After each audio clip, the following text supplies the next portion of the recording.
मुफ्ती साहब गाड़ी खाद या का भी शय उधार ते महांगी करे वेचण जायज़ है। मसलन नक़द 50,000 में ऐं उधार ते 70,000 ते वेचण जायज़ है।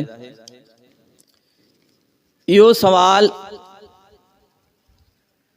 असांजे मुआशरे में ॾाढो हलंदो आहे, जैसा कुछ मानू शक में भी हुंदा त इहो सूद आ या इहो जायज़ आ। मसलन हिकड़ी शय आ, दुकानदार उहा शय नक़द दे तो, गाड़ी या नक़द दे तो ₹1,00,000 जी, ऐं साॻी गाड़ी जेकॾहिं तहां 6 महीननि जी उधार ते वठंदव त 30,000 मथे वठंदो, 1,30,000 जी ॾींदो या 1.5 लख जी ॾींदो। त हाणे इहो तरीक़ेकार जायज़ आहे या न, इन मसले के चंगी तरह समझो।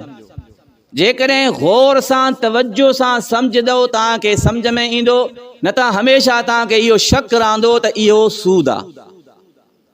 यादि रखो, जेकी भी शय तव्हां पंहिंजे गिराक खे खपायो था, मोबाइल आ, गाड़ी आ, खाद या का भी शय आ, तव्हां वटि गिराक आयो, तव्हां उनखे ॾिनो त ही गाड़ी आ ₹1,00,000 जी नक़द, उधार ते 1,30,000 जी आ, तोखे जीअं वणे उहे वठ।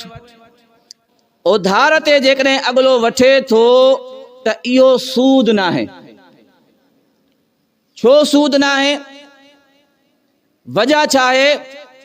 सूद इन करे न आहे त हिक भर पैसा आहिनि, ॿी भर सामान आ, एवज़ मौजूद आ। सूद तॾहिं थींदो आहे जॾहिं असां पैसा कंहिंखों इज़ाफ़ी वठूं ऐं इन जो को एवज़ ई न हुजे, का शय न हुजे। हाँ, जेकॾहिं को शख्स तव्हांखे चए थो हे गाड़ी ₹1,00,000 जी आ, उधार ते 1,30,000 जी आ, जेतिरो तूं लेट कंदे एतिरा पैसा वधंदा वेंदा, त इहो हराम आहे, इहो सूद आहे। छो त जेकी तव्हां रक़म ताख़ीर करण जे लाइ वधायो था, उन रक़म जो कोई एवज़ मौजूद न आहे।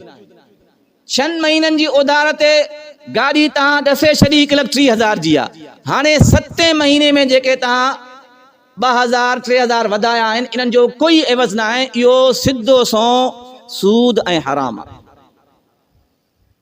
तव्हांखे उधार ते शइ ॾियणी आहे, शय मुतयन कयो त हे फिलानी शय मां ॾियां थो, रेट मुतयन कयो, 6 महीने पैसा वठंदो मां 1,30,000, लेट थी आहे तॾहिं बि 1,30,000, जल्दी ॾिने तॾहिं बि 1,30,000, इहो सूद न आहे।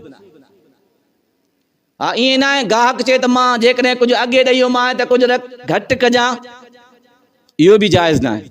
जेकी रक़म उन वक़्तु मुतयन थी वञे जॾहिं सौदो थिए थो, उन वक़्तु शय भी ॾेखारणी आहे, रेट भी मुक़रर करणो आहे ऐं मुद्दत भी मुक़रर करणी आहे त साल जी उधार आहे या 6 महीननि जी आहे, त पोइ इहो सौदो बिल्कुलु जाइज़ आहे, इज़ाफ़ी रक़म भी जाइज़ आहे। पर जॾहिं तव्हां इहा शर्त लाहींदव जेतिरो लेट कंदे जुर्मानो वधंदो वेंदो त इहो जुर्मानो हराम आहे, इहो सिधो सो सूद आहे।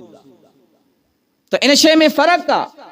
माण्हुनि खे इहा शइ सम्झ में न ईंदी आहे। जिथे खाद जो दुकान ॾिठो उनखे फौरन सूदखोर सॾींदा, जिथे दवा जो दुकान ॾिठो फौरन सूदखोर सॾींदा। अक्सर असांजे इलाक़नि में हर खाद वारे के सूदखोर जी निगाह सां ॾिसंदा आहियूं, त निभागो इहो कमीशन खाईंदो हूंदो। ईअं न आहे, तरीक़ेकार पुछो। हा, जेकॾहिं उहो लेट करण सां जुर्मानो मथो हणे थो, इज़ाफ़ी रक़म हणे थो, त इहो सूद आहे, इहो हराम आहे। अल्लाह तबारक व तआला ये ॻाल्हियूं सम्झण जी तौफ़ीक़ नसीब फरमाए।